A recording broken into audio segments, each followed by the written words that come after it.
This video was brought to you by my loyal patrons. Pledge today and receive exclusive perks. Link in the description. Today, I will be going through every single episode of the first 7 seasons of Thomas & Friends, and share one fun fact about each of them.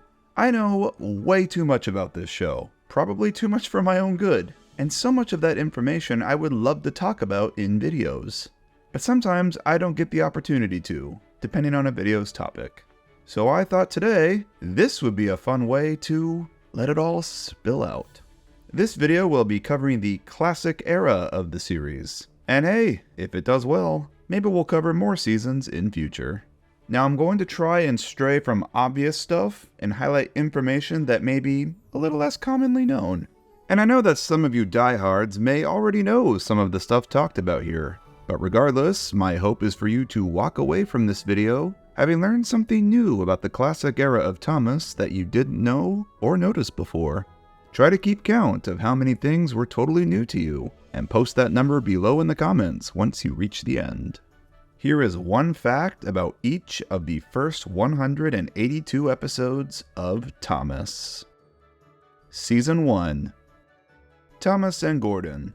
When this episode was first put onto home media in the US, Ringo Starr's line, "You can't catch me," and off he ran laughing, was inexplicably changed to, "You can't catch me," and off Thomas ran laughing. This bizarre change was exclusive only to the first 1990 VHS release. Since then, all releases following inexplicably changed the line back to the original one. "You can't catch me," and off he ran laughing. Why such a simple line was changed so minutely at all in the first place is beyond me. Edward and Gordon. In the background of this shot, a set of teak brown coaches can be seen in the goods shed. These are actually the old coaches, which were painted green on one side and teak brown on the other. The Sad Story of Henry. This story has the most TV adaptations of any story in the franchise, with a total of 4. That includes this episode, the original ill-fated 1953 live broadcast adaptation, and 2 very different adaptations in CGI. Edward, Gordon, and Henry. You may have noticed that Gordon's Express consists of 5 coaches, and strangely, the last 2 are both brake coaches. This is because this is all the express coach stock that they had on hand at the time, and they put it all together to form one long train, as the train being long and heavy was paramount to the story. Thomas's Train. The US dub adds a line at the end of the episode. The original UK dub ends with the engines teasing Thomas, and then the ending theme plays. "Look, there's Thomas who wanted to pull a train but forgot about the coaches."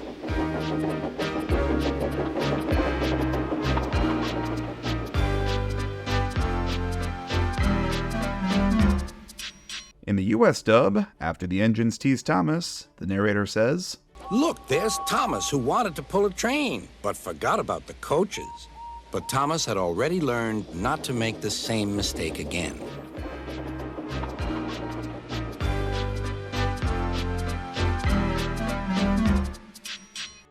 Thomas and the Trucks.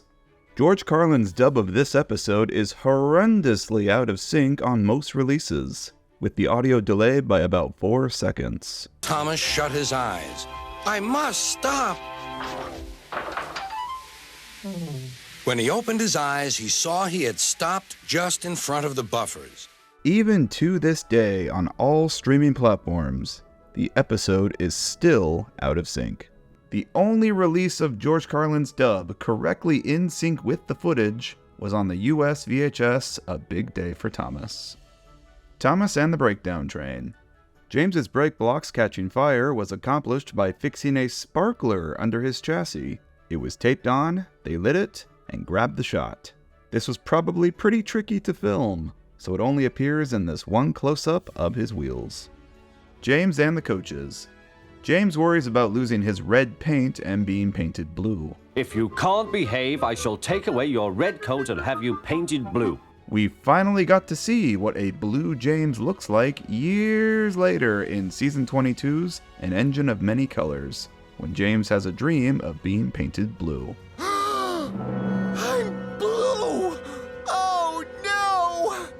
troublesome trucks. The grade of the Gordon's Hill set was steep and impossible for the Gauge 1 engine props to haul long trains up. So to accomplish this, the props were pulled up the hill with fishing wire. If you look closely in this shot, you can see the wire. James and the Express. The Shining Time station airing of this episode bizarrely adds this line when James crosses the viaduct. Hurry, hurry, hurry, puffed James. When released on VHS, the line was omitted.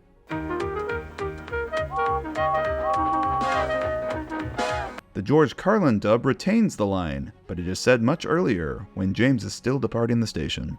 You're pulling us well, you're pulling us well, sang the coaches. Hurry, hurry, hurry, puffed James. Thomas and the Guard.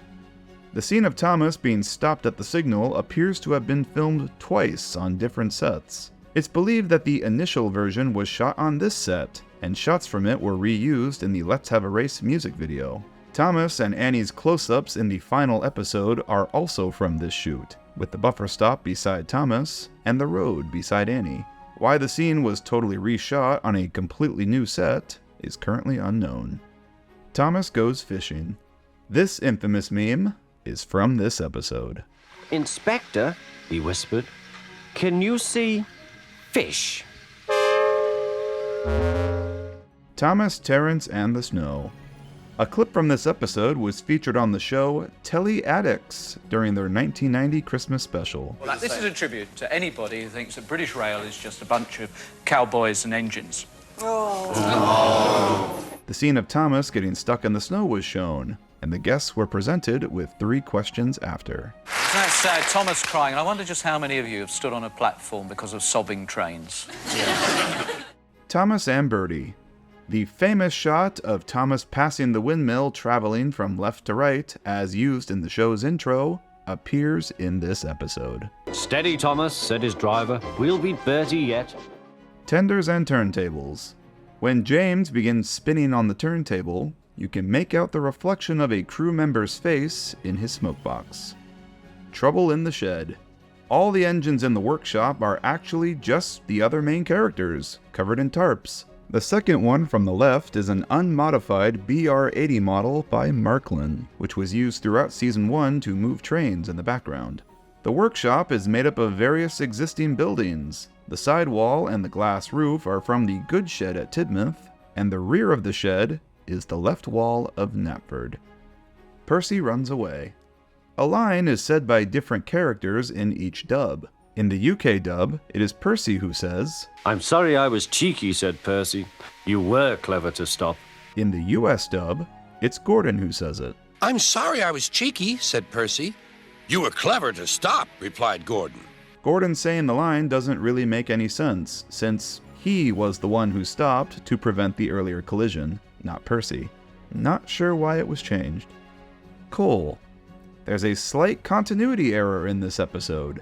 The close-up of Henry traveling depicts him in his new shape, which he of course doesn't receive until the next episode. The Flying Kipper. And funnily enough, the exact opposite occurs in this episode. While Henry is supposed to be in his new shape, the close-ups of him traveling here depict him in his old shape. Seems like someone in the editing room got the shots mixed up. Whistles and sneezes. In the original book story of this episode, it is stated that Henry's fireman was hit by a stone. They were silly, stupid boys who thought it'd be fun to drop stones down his funnel. One hit the fireman on the head as he was shoveling coal. The driver opened the first aid box, bandaged the fireman's head, and planned what he was going to do. This does not occur in the episode, but a prop of a fireman with a bump on his head was built for it, constructed by model maker Jonathan Seville. It went unused, and it's unknown if the scene was actually filmed. Toby and the Stout Gentleman. This episode was retitled Toby the Tram Engine in America. On the back cover of the 1992 VHS Tenders and Turntables, the episode is hilariously mistitled Toby the Train Engine. I mean, I guess it's not totally incorrect, right? Whoosh! Thomas in Trouble. The frame of Thomas used in this infamous meme comes from this episode. But I don't catch cows, sir. Don't be funny, snapped the policeman. He looked at Thomas's wheels. No side plates either. Dirty objects. James's big crash with the tar tankers was filmed from multiple angles. Footage from an alternate side view of the crash was reused in the 2003 music video, Troublesome Trucks, nearly 20 years after it was filmed. Off the rails. The voice heard through Topham's phone is actually random dialogue from Thomas in Trouble sped up. So Gordon didn't want to take the special train and ran into a ditch. But however much he argued with him, it was no good. The law is the law, he said, and we can't change it. The fat controller felt exhausted. Down the mine.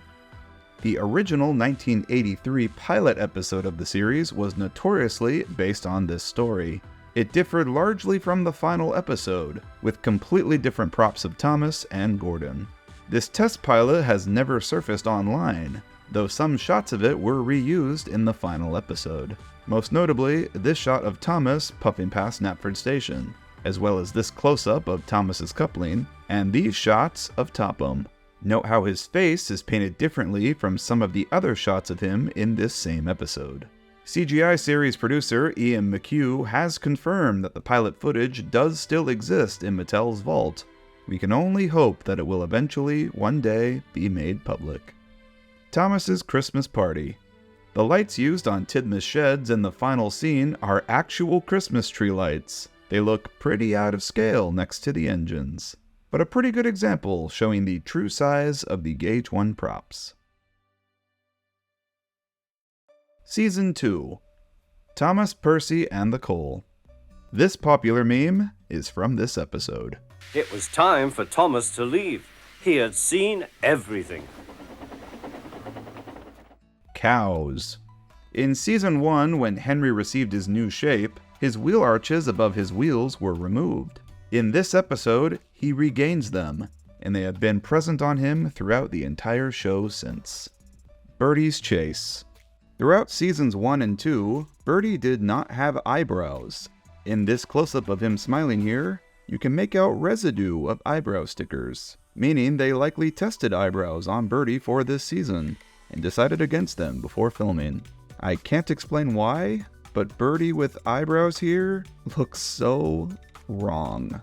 Interestingly, there is a photo of Bertie from this episode wearing his tired face, which has eyebrows. He would eventually gain eyebrows on all his faces in Season 3. Saved from scrap. Trevor's livery in the show differs from the books.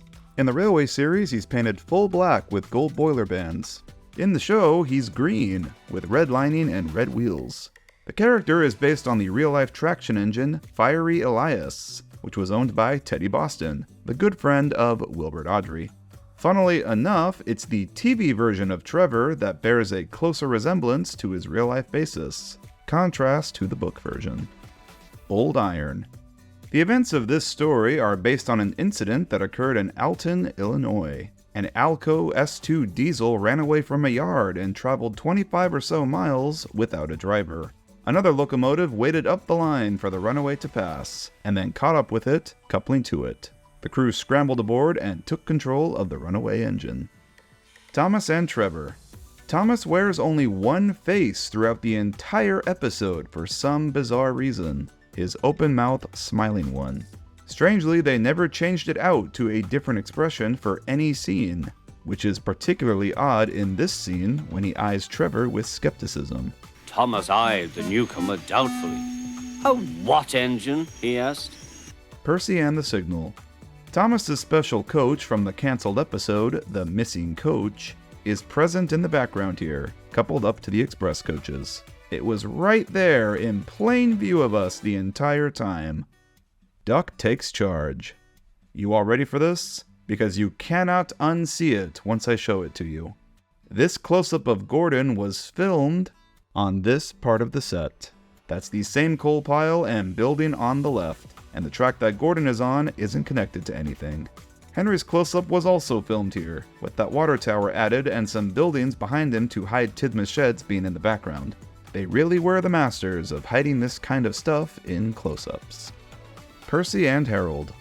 Harold's spinning propeller blades are actually just a transparent disc to simulate the impression that they're spinning at a fast speed. The crew likely didn't like how this looked, and by the next season, Harold's actual propellers spin when he's flying. The Runaway. Would you believe me if I told you this was the last time that Thomas's tired face was used on him until Season 6? It did have one appearance in between in Season 3, when it was mistakenly used on Percy here in Diesel Does It Again. Percy takes the plunge. There's a rather large blip in the series continuity with this episode. Percy recalls the events of Percy's Promise. It was raining hard. Water swirled under my boiler. I couldn't see where I was going, but I struggled on. An episode that would not happen until the next season. Originally, Percy's Promise was planned to be adapted this season, its episode code even appearing on concept art, but it was ultimately cut for unknown reasons, and thus making the mention of its events here a pretty major continuity error. Pop goes the Diesel. The shot of Diesel reversing trying to push the trucks back is actually taken from the rescue scene later on in the episode, as the breakdown train's flatbed, complete with a truck on top of it, can be seen here behind him. Dirty work. Fishing wire was used to pull this truck off screen after Duck biffs it, and if you look closely, you can see it here. A close shave. The face used on the close-up scale duck in the barber's shop is actually Thomas's, from his close-up prop. The giveaway is the nose shape. The nose is round, contrasts with Duck's, which is normally pointy and more triangular. Better late than never. Some fun continuity introduced in this episode. The viaduct is established of being under repair here, and for all its appearances in the season following this one, it is seen with scaffolding, showing that it is still being worked on. The scaffolding is not present on its appearances in Cows and A Close Shave before this. Gotta love that attention to detail. Brake van. Douglas's nameplate was accidentally left on him during the filming of the Gordon's Hill scene. In the original version of this episode, a black bar was added in post-production to censor it, while other shots were cropped to hide it. In the restored version of this episode, they did not recreate the black bar, and the previously cropped shots are now uncropped, leaving Douglas's nameplate in plain view. The Deputation. Likely due to this being filmed at the same time as the episode Thomas and the Missing Christmas Tree, Donald and Douglas incorrectly have their nameplates on during the scene of them plowing snow on the Valley set. Thomas comes to breakfast. This episode was filmed at the same time as the Tidmouth shots in Brake Van. In this close-up of Percy, you can see Donald's tender still stuck in the signal box behind him. And in this shot, you can see the giant gaping hole left in the signal box after the crash. Daisy.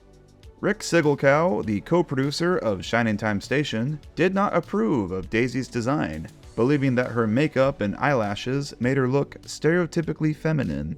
As a result, this and the following episode never aired on Shining Time, making its US debut in 1993 exclusively on VHS, a whole 7 years after its original UK airing. Sigelkow's disapproval of Daisy is also why she was strangely absent in Season 3. Percy's predicament. This hill with the warning sign is actually the raised roadbed area of the Elsbridge station set, just with tracks laid on top of the road, and filmed from a low angle to hide it. The Diseasel. All the boats at Brendam Harbor have names on them, and most are named after crew members. This barge seen in this episode named Steve is likely named after First Assistant Director Steve Asquith, and the tug called Terry is likely named after Director of Photography Terry Permain. Wrong road. This shot right here is the only time in the entirety of this season that Boko is seen moving. Go ahead, try to unnotice that. Edward's exploit. The bulbs of Edward and Henry's lamps are Christmas tree lights. No wonder they stick out so far. Ghost train. A battery pack was used to power Percy's headlamp, and it can clearly be seen taped to his side here. Woolly Bear. Ringo Starr's US dub of this episode was never released on VHS or DVD. However, it did find its way onto home media via a read-along cassette for the book Diesel's Devious Deed. Thomas and the Missing Christmas Tree. Ringo Starr's dub of this episode did air in the US, though he never re-narrated it with American terminology.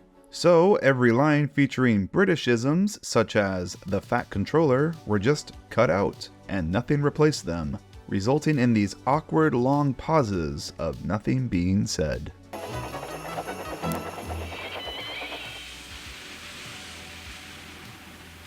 As a reward for all your hard work, you may go and enjoy the carols. Be quick now. Season 3. A Scarf for Percy. When this episode first aired on CITV in 1993, both scenes with Henry were edited out to shorten the runtime. The episode ended right after James left Percy to tell Henry the news. Unfortunately, I could not find an archived recording of this broadcast, so here's a quick edit showing how it went. Hello, Percy, so you found a scarf, eh? But legs go in trousers, not funnels. And he puffed away to tell Henry the news. Percy's Promise.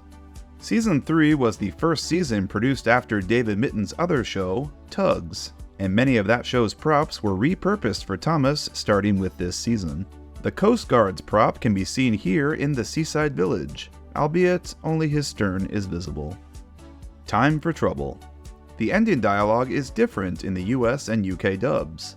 In the UK, James gives a sarcastic laugh at Toby's comment. Never mind, James, whispered Toby. They're only joking.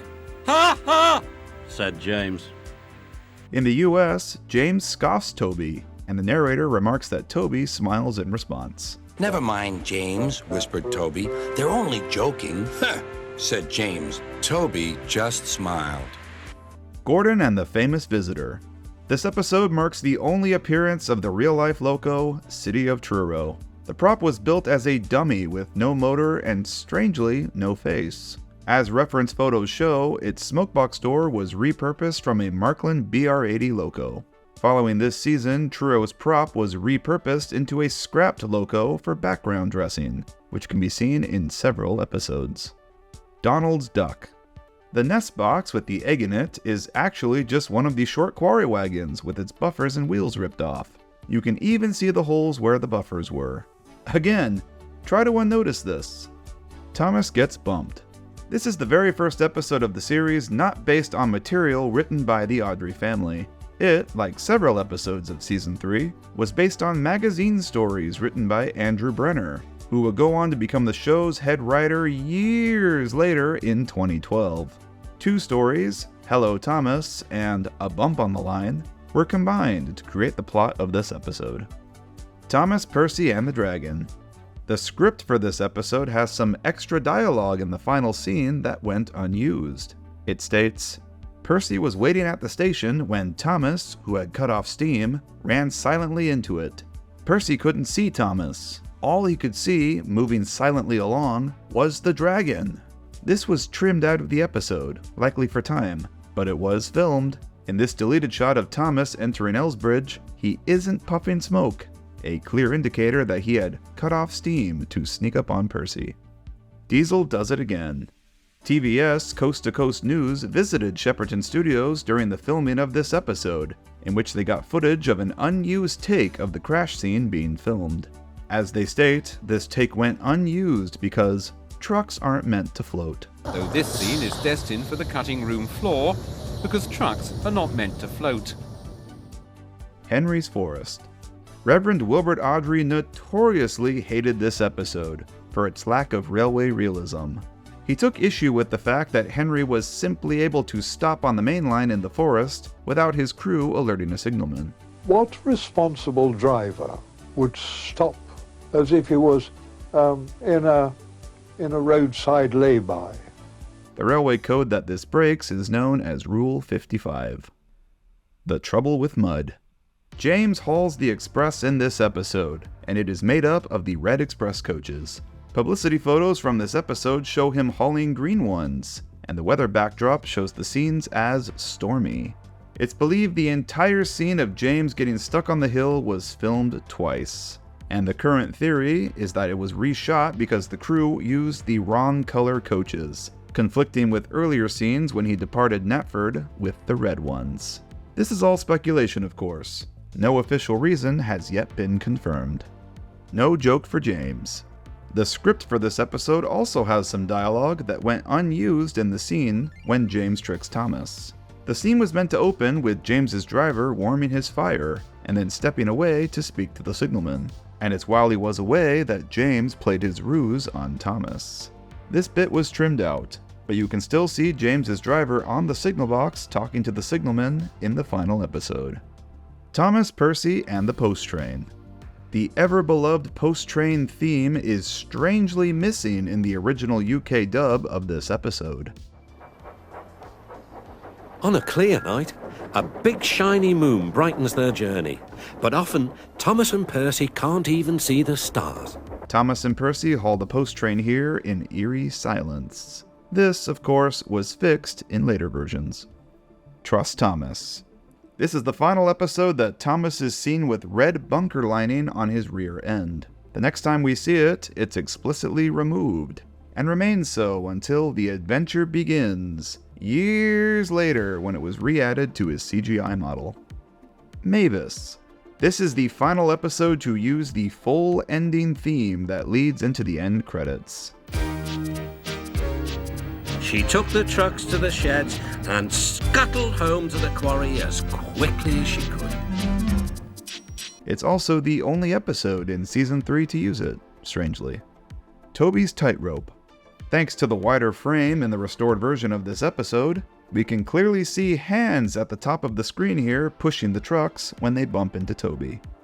Edward, Trevor, and the Really Useful Party. As some photos reveal, Diesel was meant to appear in the opening scene of this episode, likely putting down the idea of the Vickers party and insulting Edward for wanting to help out in spite of being stuck to his rails, thus explaining why Edward is sad in the next scene. Diesel's appearance was ultimately cut, likely for time. Buzz Buzz.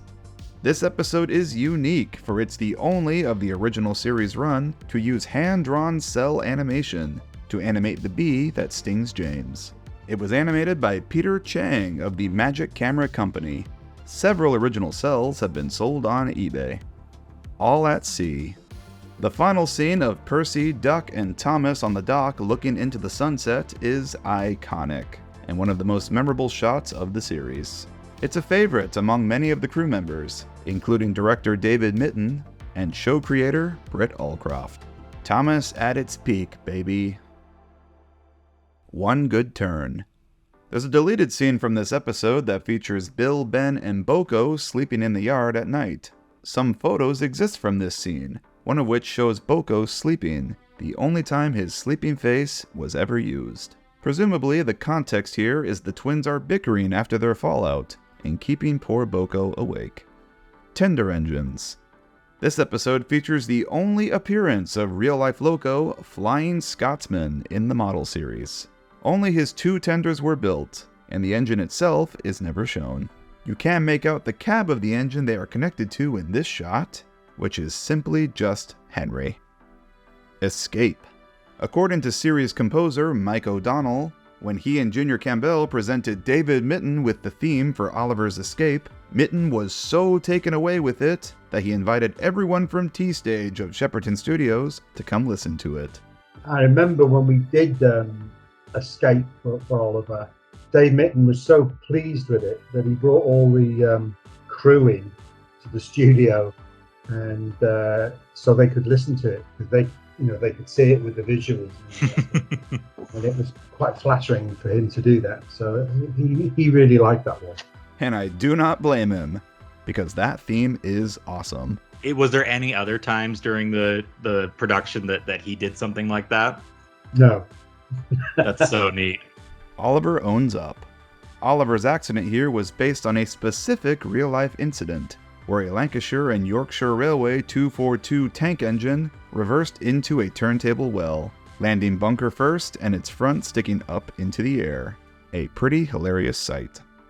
Bulgy. As can be seen in the close-up of Bulgy at the end of the episode, the brand of his tires is Dunlop, a real tire brand, operated currently by Goodyear. Heroes. This episode is one of the few times in the model era that Gordon actually wears the correct express head code with his lamps. One lamp on his left and one on his right lamp irons. The only other times that this occurs was in Season 2's Wrong Road, and his quick blink and you'll miss it appearance in Season 5's Haunted Henry. Seems the crew only seemed to care about head codes being accurate when the trains were traveling at night, I guess.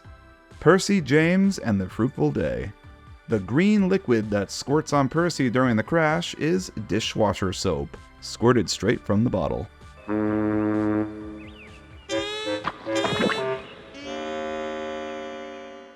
Thomas and Percy's Christmas Adventure. The holiday celebrated in this episode was changed from Christmas to Thanksgiving in the US dub. As a result, the entire scene of Percy and Thomas discussing Santa Claus was cut, shortening the episode's length by about 17 seconds. This created a syncing error with the dubbing track, and all the sound effects and score are out of sync with the footage following the 3-minute mark or so, where the cut scene would have appeared. Percy, I've just remembered. Your mail train is still back at the siding, isn't it? Percy hurried back to fetch it. Just then, Toby arrived with Henrietta. In the most recent version, as it is currently streaming on Amazon, the full uncut episode is used, with the Santa Claus scene kept in. So the sound and music are all in sync, but now the narration is horribly off. Percy, I've just remembered. Your mail train is still back at the siding, isn't it? Percy hurried back to fetch it. Just then, Toby arrived with Henrietta. I will never not be annoyed by how the US dub will never have a version of this episode that isn't messed up. Season 4. Grandpuff.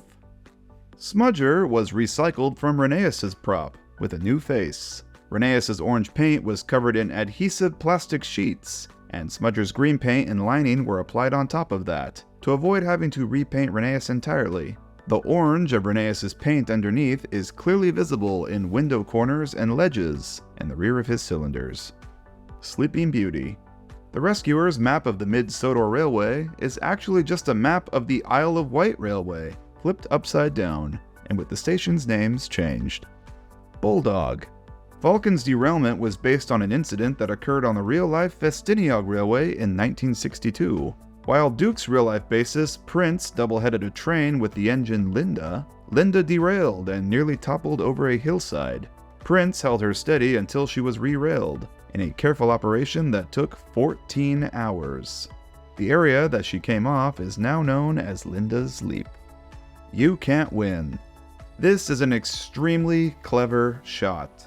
The set itself is flat, but shot with the camera at an angle to make it look like it's a hill that Duke is climbing. To really sell the effect, all the trees are slanted too to match the camera's position, to make them look like they are growing upwards. In reality, the set would have looked like this. A Bad Day for Sir Handel. In 2011, this episode accidentally aired in Romania without a narration track. The entire episode was just the clean dubbing track, only featuring music and sound effects.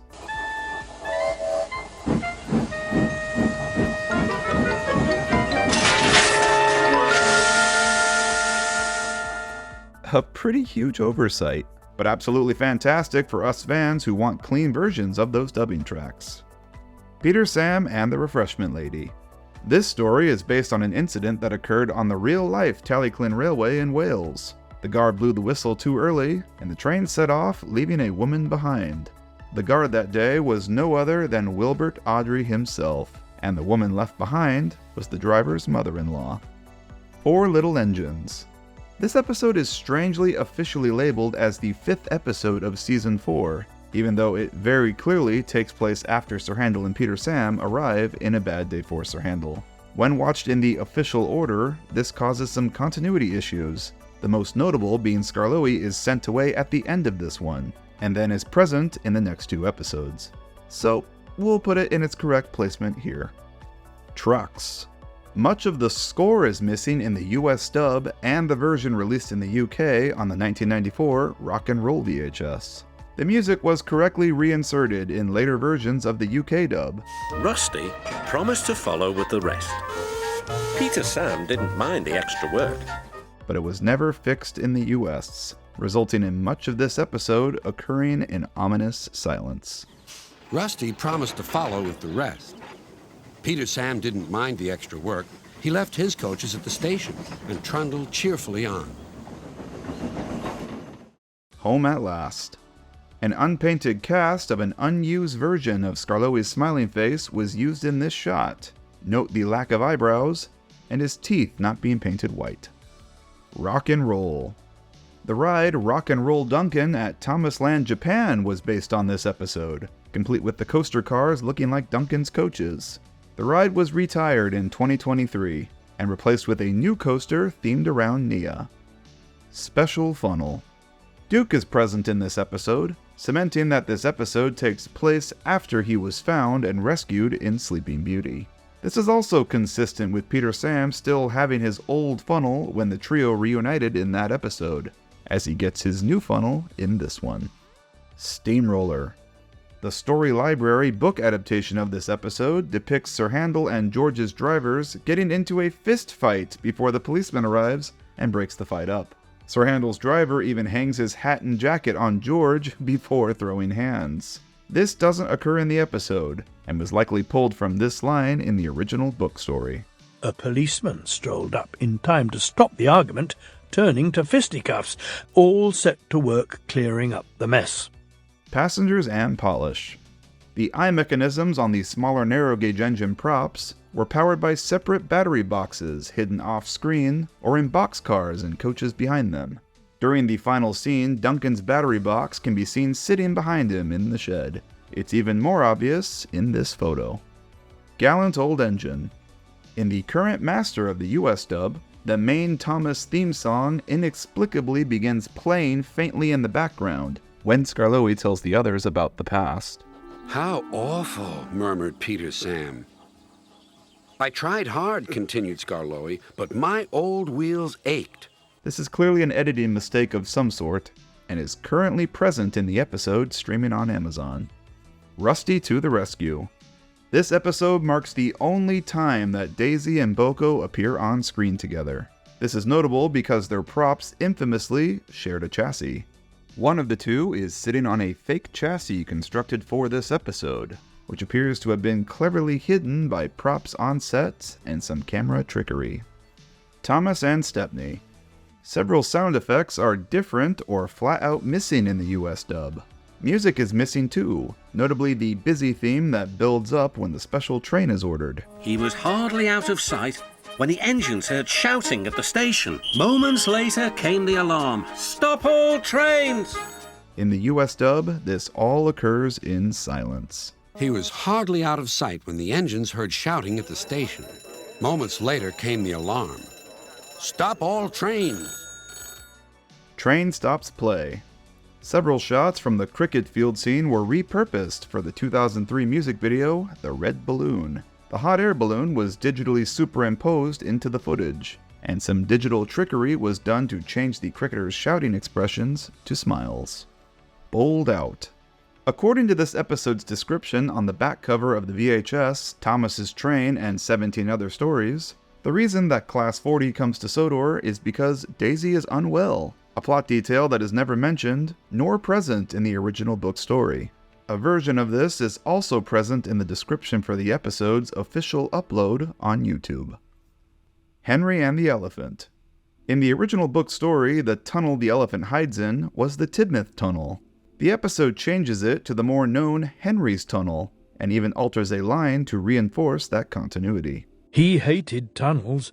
He'd been shut up in one once, but this was worse. He had been shut in the tunnel for being afraid of the rain, but this was worse. Toad stands by. The tankers' faces are the smaller faces made for the narrow gauge slate wagons, reused. This was the only ever time in the series that tankers were depicted with faces, all the way until the 2017 CGI series movie, Journey Beyond Sodor. Look at my face! Don't I look like a clown? Bullseyes.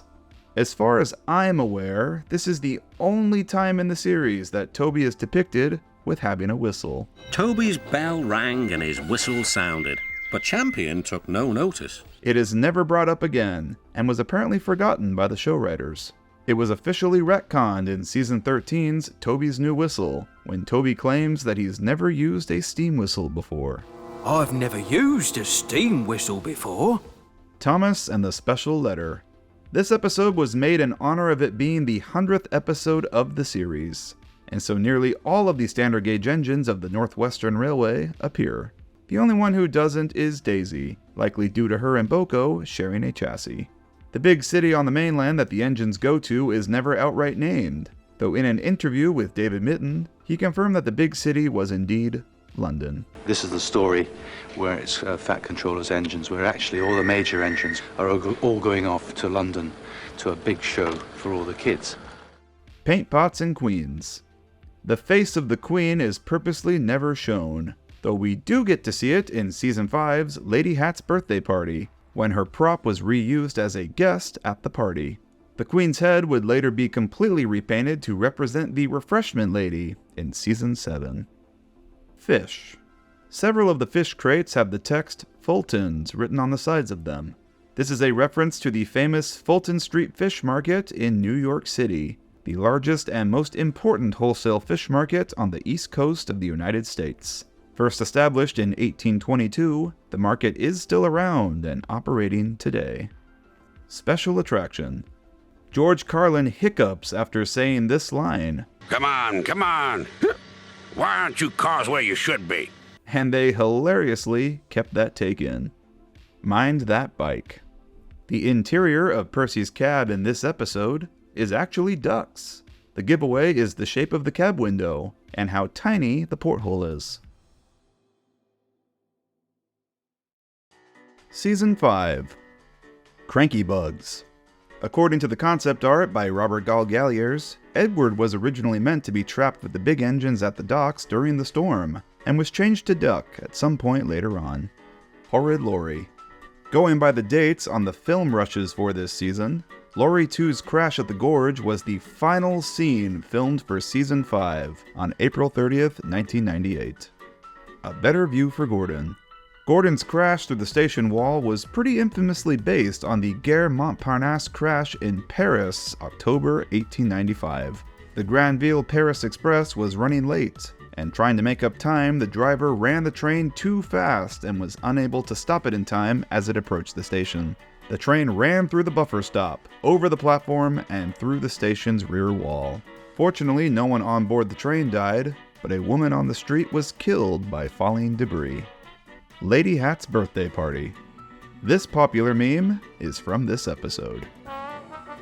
Thomas had never seen the Fat Controller in such a mess. James and the Trouble with Trees. An outtake made its way into the final cut of this episode. When James brakes after spotting the tree ahead, we get this close-up of his wheels locking, and his front pony truck is pretty noticeably derailed. As evident in the Season 5 film rushes, they did have a good take with the truck correctly on the rails. How the blooper take made it in is beyond me. Gordon and the Gremlin. The large-scale close-up prop of the Fulton Ferry from Tugs is used as the backdrop for the final scene with Topham and his mother. The giant ferry model was previously built for the collision scene in the Tugs episode Quarantine, when OJ's barge crashes into its side and rips a hole in it.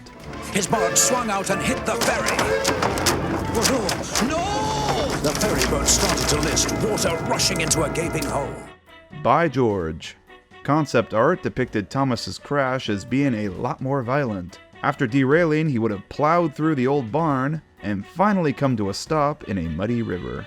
This was simplified when filmed, to him just coming to a stop once crashing through the barn. This episode's plot was proposed by this season's railway consultant David Maidment, completely based on an incident that occurred during his time as station master at Aberdeeg in 1964 or so. A ram inhabited the waiting room of the derelict station at Clanhilleth and attempted to attack anyone who dared enter. Put upon Percy. As is the case with a couple other episodes this season, the UK dub is missing music. When Annie and Clarabelle sing their song about Percy in most dubs, there's a little ditty that accompanies it. Percy's been put upon, put upon, put upon. Percy's been put upon, poor old Percy. In the UK dub, they sing in silence. Percy's been put upon, put upon, put upon. Percy's been put upon, poor old Percy. Tee-hee-hee-hee-hee. Toby and the Flood.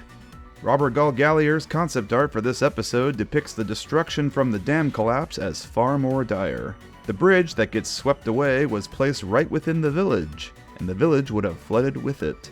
This ultimately does not occur in the episode, likely for the large scope of it all. Haunted Henry. When this episode would air on PBS Kids Sprout, Henry's line, "Stupid bird," said Henry, was censored to remove the word stupid. Now, I could not find an actual archived recording of this anywhere online, so I can't confirm it, but people who recall it claim that only the word stupid was removed, instead of the entire line, resulting in the final edit sounding like, "Take care on the old line, Henry." "Bird," said Henry. Hilarious. I personally remember it sounding more like this, with audio from earlier in the scene clipped over the whole line. "Take care on the old line, Henry."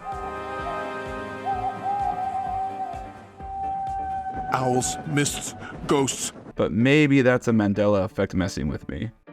Double teething troubles.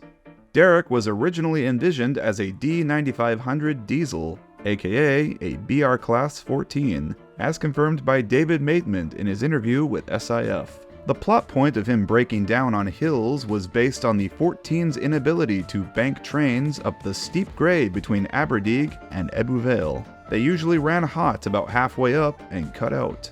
His basis was changed later on though, to the even more faulty BR Class 17.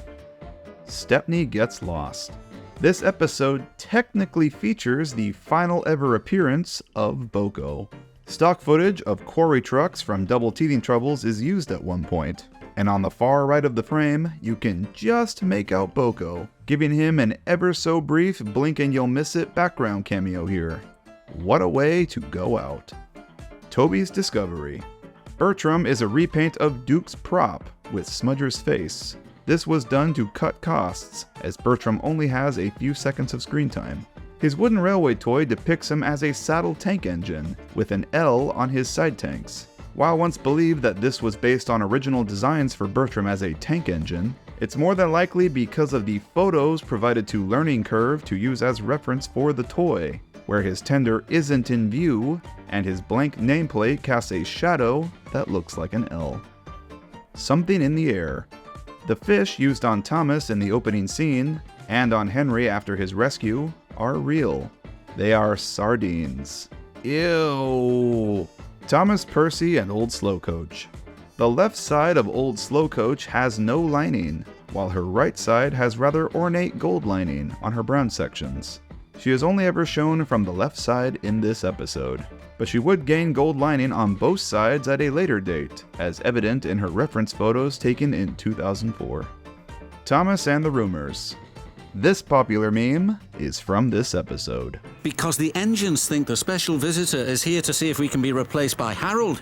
The fat controller laughed. Ho ho. Well, the engines are wrong and you shouldn't listen to rumours, Thomas. Oliver's Find.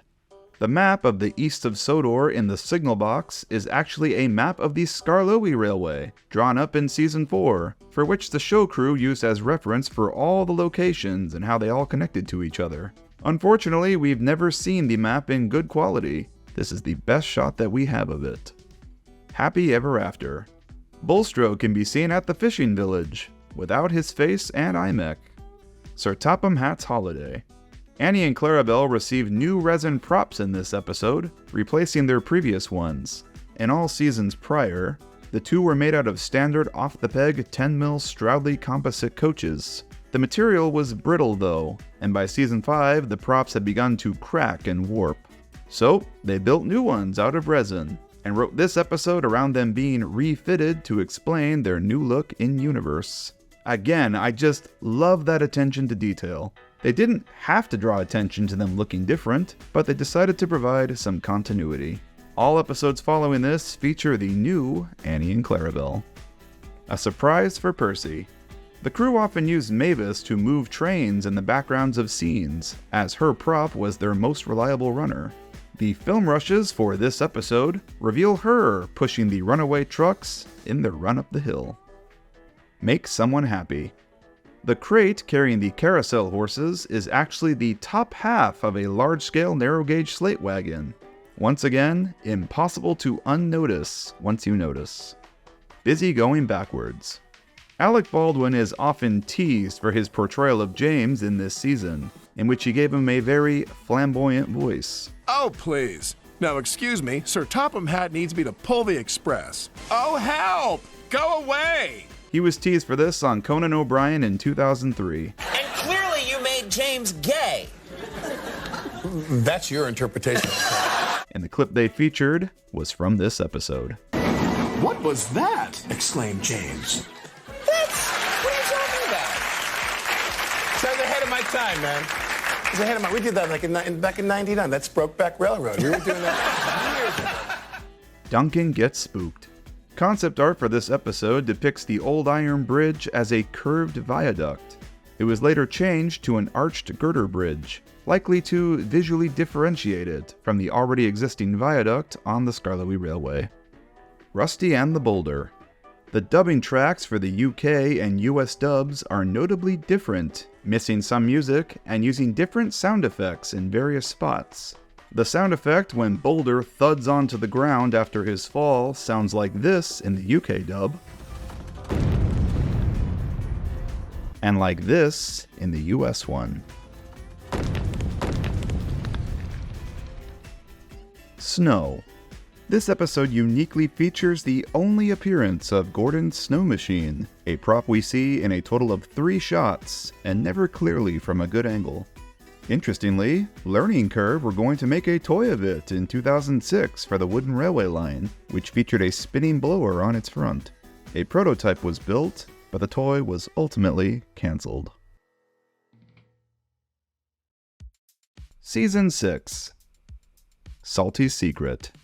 This is the only season premiere of the entire series where Thomas does not have a speaking role.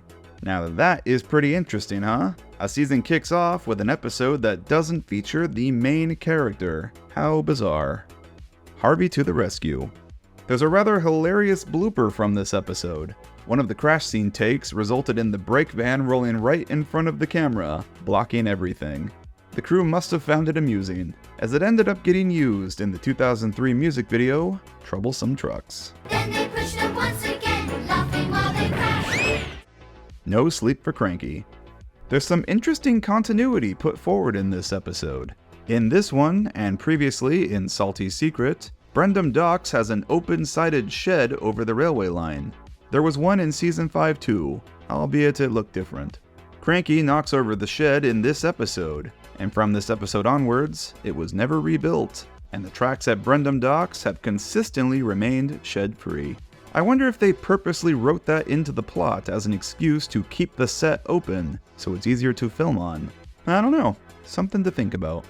A bad day for Harold the Helicopter. When James passes the camera here, you can clearly see a reflection of the camera and a crew member in his coach's windows. Elizabeth the Vintage Lorry. The cream-colored utility van, a part of Thomas's train in the opening shot, is one of the Topham Circus vans from Henry and the Elephant, with the Topham Circus banners removed. The Fogmen. This is the final episode to be shot in 4x3 full screen. All the shots at Tidmouth Sheds were filmed in true 16:9 and cropped to 4x3. Every episode following this one were filmed nearly entirely in true 16:9. Jack jumps in. This is the first episode of the series not directed by David Mitton. It and the following episode were both directed by Steve Asquith, who would later become the main director of the series in Season 8. A Friend in Need. Ned's smokestack was removed for the shot of him passing under the bridge so the prop could clear it, and they all thought we wouldn't notice. It's only snow. The 2004 annual adaptation of this episode is considered to be of an earlier draft, with some details that differ from the final story. For one, Thomas collected the tree from Brendam Docks, and the engine he'd interact with there would be Salty. This scene was filmed, though it was reshot later to take place at Callan, and Salty's role was swapped with Edward. It's currently unknown why this was changed. Twin Trouble. The model of Topham in the foreground here is actually his larger gauge 3.5 prop, built to scale with the construction vehicle characters in the Jack episodes. It's used here to create perspective and make him seem closer to the camera than he actually is. The world's strongest engine. The full uncut version of Diesel's theme in this episode was posted by Junior Campbell on his YouTube channel. It reveals some parts that were muted in the final episode. I'll push you all at the same time, he said. The trucks giggled. Push us all, that's the longest. Push us all, you'll be the strongest. That's me, said Diesel. The world's strongest engine. And Diesel shunted 5 trucks together. And here's that scene with the muted music added back in. I'll push you all at the same time, he said. The trucks giggled. Push us all, that's the longest. Push us all, you'll be the strongest. That's me, said Diesel. The world's strongest engine. And Diesel shunted 5 trucks together. Scaredy engines. One of the spooky scrap pieces hanging in the smelters is the truck of an LGB G-scale OBB boxcar, more than likely from one used on tugs, and later repurposed for set dressing on Thomas. The giant hook and loop coupler is clearly visible here, and the housings for the wheels on either side here. Percy and the Haunted Mine. The first night shot of Percy approaching the mine here is actually an alternate angle of the shot of him running away in fright at the end of the scene. You can see the mine building on the left. Percy is wearing a scared expression, and the footage is notably slowed down because Percy would have been moving quickly here, being scared. The signal changed. Percy was so scared he steamed away as fast as he could. Middle engine. Every time Alec Baldwin says coal cars in this episode, the same soundbite is used. One morning, Percy was cheerfully collecting coal cars from the smelter yards, with coal cars in front of him and coal cars behind. One by one, he shunted his coal cars onto the tipper's loading ramp. He bumped into the coal cars, and the coal cars bumped into Percy. It's assumed that this happened because the US dubbed script failed to translate some of the usages of trucks to coal cars, so some editing and post-production was done to cover it up. James and the Red Balloon. Thomas's prop does not have a face in Percy's close-up here. It, however, appears to have been covered up with a facade of a gray face in post-production, as his eye mechanism should be visible. Jack Frost. The close-up of Percy's firebox being warmed is stock footage all the way back from Season 3's Percy's Promise, with some digital fire effects added. I have literally never noticed this before until making this video. Gordon Takes a Tumble. This episode drew up some controversy for its over-the-top crash sequence. It was deemed gratuitous by psychologist Dr. Brian Young. One man who advises broadcasters on children's viewing habits says youngsters could be left traumatized by the sheer number of accidents. They think, wow, there's a lot of train crashes here. Perhaps if I get on a train, I will be in a train crash. His stance was that the crashes in Thomas were overly violent and could leave kids traumatized. Hit Entertainment responded denying the claim, saying that Thomas is a world away from reality TV. Nobody ever gets hurt in any of the episodes, and there's always a positive outcome and a lesson learnt. Psychologists say there's no need for censorship. Parents just need to know what children are watching and how it fits into the real world. Percy's Chocolate Crunch. As confirmed by episode writer Brian Truman's writing credits, the original title for this was Puff Puff Pastry. Somehow it doesn't have the same ring as Percy's Chocolate Crunch. Buffer Bother. The original title for this episode was Bill and Ben's Excellent Adventure, as revealed on the back cover of the Complete Series 6 DVD. It, of course, being a reference to the 1989 film Bill and Ted's Excellent Adventure. Excellent! Which coincidentally starred Thomas alumni George Carlin. Puff Puff Pastry? Alright, I get the change there. But it is such a crime that they changed this one. Toby Had a Little Lamb. This episode features the first appearance of series regular Farmer McColl. However, he is never referred to by name here. He's simply just the farmer. The farmer's lambs are stranded on the hillside, cried Toby. We've got to rescue them. When this episode was redubbed in 2005 by Michael Angelis and Michael Brandon for its half-hour PBS block, the script was changed, and he was referred to by name. Farmer McCall's lambs are stranded on the hillside, cried Toby. We've got to rescue them. His first official name drop would be later on in Season 8's Emily's Adventure. Thomas, Percy, and the Squeak. The squeak Alicia the Mouse makes at the end of the episode sounds like this in all dubs. And Thomas named her Alicia. And Thomas named her Alicia. However, only on the UK Bumper Party Collection DVD, the sound effect is inexplicably different. And Thomas named her Alicia. Thomas the Jet Engine. The people on the platform at Knapford Station do not change much throughout Knapford's appearances throughout the season, as all the Knapford scenes were filmed at the same time. On Platform 5, there's consistently always a girl in pink with brown hair attempting to board a train. In this episode, during Percy's shot in the final scene, you can see the girl again, waiting to board his train of goods wagons. Maybe she's just a train enthusiast that really likes looking at rolling stock. Who's to say? Edward the Really Useful Engine. This is the only episode of the entire series that David Mitton himself wrote solo, with no involvement from other writers. Duncan. During Duncan's plummet into the swamp, the no fishing sign is digitally edited to spin out of place and land behind Duncan. This was likely done to create some continuity between shots, as it's right behind Duncan in the following close-up, and completely buried in the actual action shot. Rusty saves the day. The 4x3 full-screen crop of this episode features a pan-and-scan slide on the shot of Rusty crossing the viaduct. The shot remains static in the uncropped widescreen version. But interestingly, not all 4x3 crops have the pan-and-scan. The version present on the US James and the Red Balloon DVD features the shot static.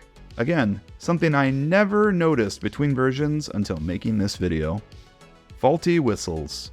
Starting with this episode, the Skarloey engine sheds takes on a completely new look. Its layout bears some striking similarities to the real-life Tallyclin Railways sheds at Pendray in early preservation era.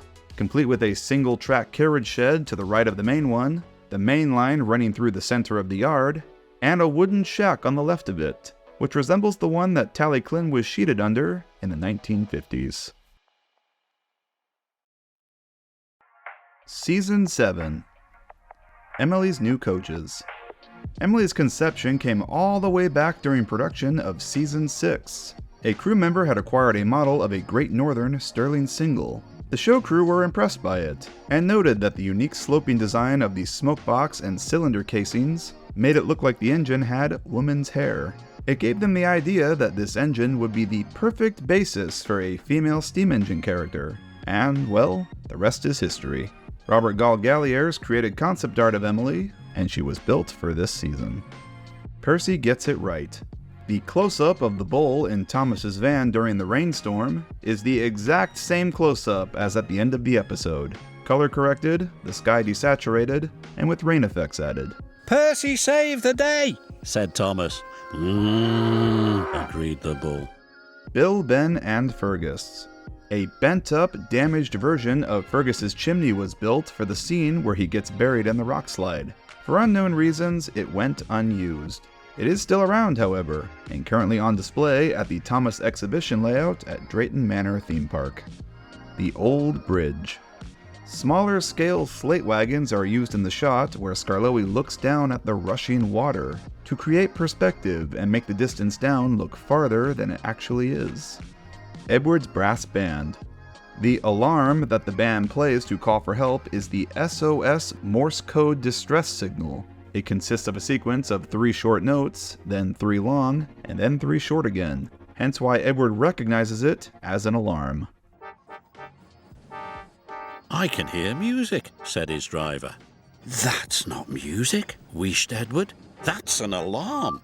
This code is not present in the rescored version by Robert Hartshorn. I can hear music, said his driver. That's not music, wished Edward. That's an alarm. What's the matter with Henry? As photos from this episode show, the front truck of Henry's train had a face. It was removed in the final episode, however.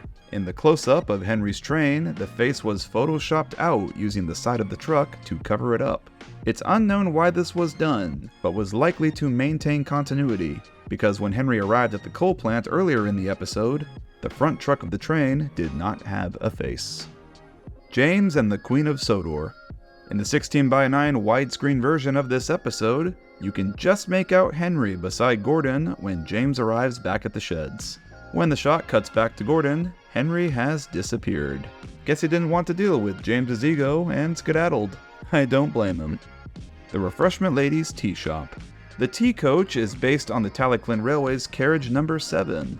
The coach was originally an open carriage from the Penryn Quarry Railway, and was later converted into a mobile refreshment stand, parked at Abergynolwyn Station from 1963 to 1968.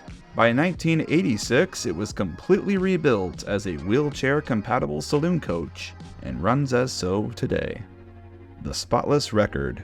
This is the final episode in which an engine says the infamous beep beep. Beep beep! What a mess, puffed Thomas. This is only the case in the UK dub though. In the US, the line is not present, and changed to... Oh, Arthur, what a mess, puffed Thomas. Toby's Windmill. In this shot of Toby, Toby's driver's head is digitally added in, using the head from the previous close-up of him. Not exactly sure why this was done. If I had to guess, they shot the scene not realizing that the driver's figure's head was missing, and did some post-production editing magic to fix the mistake. Bad Day at Castle Lock. As many of these Season 6 and 7 episode titles are, this one is also in reference to a movie, the 1955 film noir western Bad Day at Black Rock. Rheneas and the Roller Coaster. As shown in the storyboards by Robert Gall Galliers, this episode was originally going to star Peter Sam, but was changed to Rheneas later on for unknown reasons. The plot was slightly different too, with Peter Sam wanting to get the job over with to go back to doing more important work. Salty's Stormy Tale. Emily was meant to appear in the final scene of this episode, passing Salty and Fergus as they enter the docks.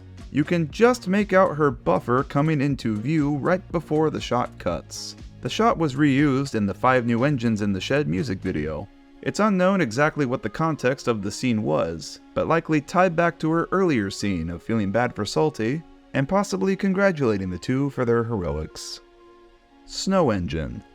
The giant top hat on the snowman, and later on Oliver, is actually one of the close-up scale props of Sir Topham Hatt's top hat. Such a clever reuse of props, and really puts into perspective how much larger the close-up scale human figures were than the Gauge 1 engines themselves. Something Fishy. The original title of this episode was Gone Fishing, as shown in the copyright notice of a book adaptation. Funnily enough, there would be an episode called Gone Fishing later on in Season 17, and not to mention the music video also called Gone Fishing from Season 4. The Runaway Elephant. For some unknown reason, Britt Allcroft is omitted from the opening credits of this episode and Rheneas and the Roller Coaster. The Based on the Railway series by Reverend Wilbert Audrey credit stays on screen for longer, and then the shot cuts to the episode's title card. The Created for Television by Britt Allcroft credit never appearing. It's possible that this was just an editing mistake, as all other Season 7 episodes do properly credit her. Peace and Quiet. The Story Library book adaptation of this episode features Salty and Harvey coming to Murdoch's rescue instead of Toby. The events play out a little differently here. Murdoch being stopped for so long by the sheep caused his fire to go out, and Salty and Harvey were brought along to tow him home. This may have been pulled from an earlier draft of the episode, which would better explain Murdoch's changed opinion of the two at the end. I'm sorry that I was cross, he chuffed. I'm very pleased to share a shed with you. Fergus Breaks the Rules. This episode was featured on the UK Hit Favorites DVD, The Groovy Collection, alongside episodes from several of Hit Entertainment's shows. Fascinatingly though, it features the US dub with Michael Brandon narrating, the only time his dub was released officially on any UK home media. Bulgy rides again. An unused shot from Season 3's Bulgy is used here during the flashback to that episode. This overhead shot of Bulgy stuck under the bridge. Pretty neat to see unused footage so many years later. Harold and the Flying Horse. Digital rushing water effects were added to this stock footage from Season 4's Trucks. The addition was pretty futile though, as it is mostly only visible in the 4x3 full screen edit. The shot is cropped in the 16:9 widescreen version. The grand opening. The hot air balloon pilot is Tiger Moth's pilot from Sir Topham Hatt's Holiday in Season 5. His face paint remains unchanged from that season. Best dressed engine. The pipe organ on Thomas's flatbed is Headmaster Hastings' organ from Faulty Whistles, repainted. The organ was built to scale with the larger narrow gauge engine props, so it is quite out of scale here. Just look how tall it is. Gordon and Spencer. As revealed by writer Lee Pressman on the Jack's Throwback Attack podcast, his time writing this episode was horrible. Every time he sent in a new draft of the script, the show sent it back and demanded changes. He didn't write again for Thomas after this experience. However, 10 seasons later, he was asked back to write for the CGI series, and as all the crew during Season 7 had gone by this point, he took on the job. He ended up writing 24 more episodes across seasons 17 to 22, and he quite enjoyed it. Not so hasty puddings. The shot of Elizabeth's wheels sliding on the ice was accomplished by placing her on a board and sliding that down the hill. Snow is used to hide the board's edges. The shot occurs too quickly to really notice, but on playback, it's pretty obvious that she's on something. Trusty Rusty. For some reason, the US dub of this episode reuses a line. When Rusty warns the engines about the bridge, he says, "Don't use the old wooden bridge," said Rusty. "It's dangerous." And later on, right after he rescues Duncan, the same take of that line is replayed. "Don't use the old wooden bridge," said Rusty. "It's dangerous." And at such an inappropriate moment of the story, I have to guess that this was a weird editing mistake. It does not occur at all in the UK dub. The little diesel pulled him off the bridge just in time. 3 cheers for Thomas. Miss Jenny can be seen on Maithwaite's platform in the final scene, waving at, well, nothing. This is a pretty clear indicator that this scene was shot at the same time as the scene for the Pack episode, A Visit from Thomas, when she stands on the platform and waves at Thomas departing.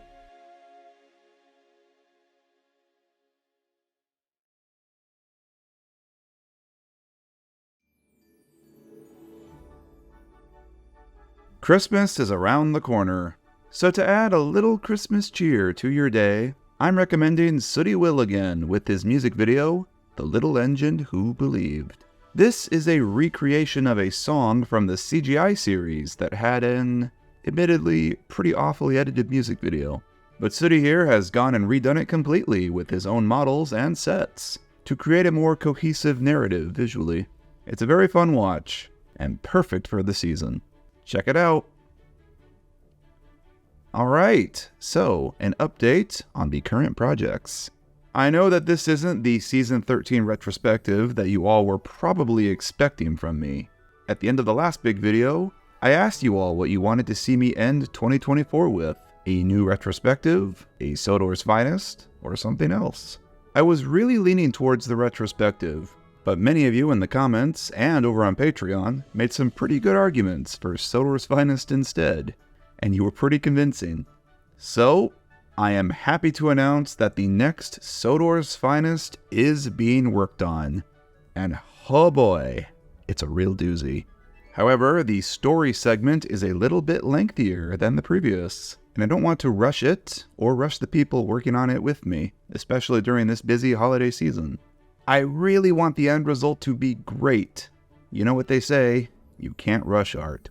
It was pretty clear that I wouldn't be able to get it out before Christmas, So Sodor's Finest will be the first video of 2025 to kick off the new year in style. And so I made this one fact for every episode video in the meantime to give the voice actors and everyone time to do their work, and to ensure that I got something out in December for you all. The Season 13 retrospective will follow it. 2025 will be the year of CGI Thomas, it seems. Hey, with any luck, maybe we'll actually reach the Brenner era by the end of the year. Lots of fun stuff in the works right now. If you want to stay up to date on the progress made on the new Sodor's Finest, consider joining my Patreon. I post clips, edits, voice samples, all sorts of stuff there from these projects as I work on them. And it also just really helps me out a lot. A massive thank you to all the patrons already there supporting me. You all are so great, and I appreciate all of you. I wish all of you and your loved ones a very Merry Christmas. Go enjoy your holiday. And I will see you all in 2025, folks. See you then.